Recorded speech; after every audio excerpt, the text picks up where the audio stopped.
জি, আসসালামু আলাইকুম। আমি হচ্ছে গিয়ে ঢাকা থেকে চাঁদপুরের উদ্দেশ্যে রওনা হয়েছি এমবি মিতালিতে।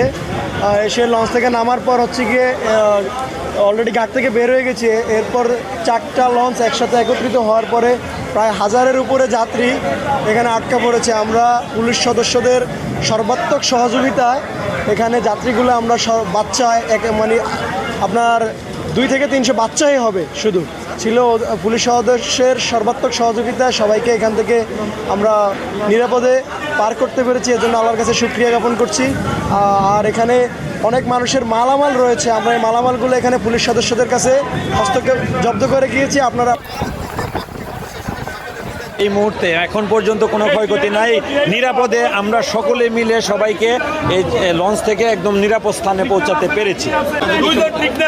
তেমন মেজর কোনো আহত নাই, হয়তো অনেক যাত্রীর চাপের কারণে হয়তো হাতে বা পায়ে একটু সামান্য আহত হতে পারে, বাট এরকম বড় ধরনের কোনো হতাহতের খবর নেই। একটা এখন পর্যন্ত 7 বেশি ক্ষতিগ্রস্ত হয়েছে, আর একটা পরে যেটা আসছে তেমন ক্ষয়ক্ষতি হয়নি। একটু বৃষ্টি ঝড় হয়েছে, হওয়ার কারণে মানে লঞ্চগুলো একটু উতাল পাতালার কারণে যাত্রী অনেক ভয় পেয়ে গেছে। আলহামদুলিল্লাহ এখন সবাই সুস্থ, শুধু আমরা ব্যাগগুলো এখন মানে হস্তান্তর করে দিই, এতে আমরা মানে আলহামদুলিল্লাহ সবাই সুস্থ আছে।